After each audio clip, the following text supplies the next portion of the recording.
తిరుపతి జిల్లాలో క్రీడా శాఖ మంత్రి మండిపల్లి రాంప్రసాద్ కీలక వ్యాఖ్యలు చేశారు. శ్రీనివాస స్పోర్ట్స్ కాంప్లెక్స్ ఆధునీకరణ పనులను మంత్రి ప్రారంభించారు.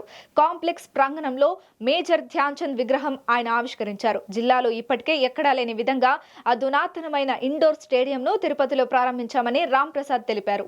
క్రీడల పట్ల కూటమి ప్రభుత్వం చిత్తశుద్ధితో ఉందని ఆయన అన్నారు. క్రీడాకారులకు రిజర్వేషన్ ఇస్తున్నాం, స్పోర్ట్స్ పాలసీ తీసుకువచ్చామని మంత్రి వెల్లడించారు. ఈ ప్రభుత్వంలో జరిగిన అన్ని కార్యక్రమాల్లో ఆయన ఒకటే చెప్తున్నారు, రాష్ట్రంలో ఉన్న క్రీడాకారుల కోసం ఏదో ఒకటి చేయాలి, ఆంధ్రప్రదేశ్ను మరొక్కసారి క్రీడాలోకమంతా ఎదురు చూసే విధంగా ఇన్ఫ్రాస్ట్రక్చర్ విషయంలో ముందుకు తీసుకొని పోవాలని ఒక అడుగు వేశారు. దానిలో భాగంగానే 29 రాష్ట్రాల్లో ఎక్కడా లేని విధంగా క్రీడాలోకంలో ఉన్న క్రీడాకారులందరికీ గౌరవిస్తూ ఒక మకుటాన్ని, ఒక కిరీటాన్ని పెట్టే విధంగా 3% ఉద్యోగ అవకాశాల్లో కల్పిస్తామని చెప్పి 3%ను కూడా మేనిఫెస్టోలో తీసుకొని రావడం, స్పోర్ట్స్ పాలసీని తయారు చేయడం, ముఖ్యంగా ఈ స్పోర్ట్స్ పాలసీ ఫ్రేమ్ అయిన తర్వాతే 16,400 చిల్లర డిఎస్సి నోటిఫికేషన్ కూడా రావడం జరిగింది.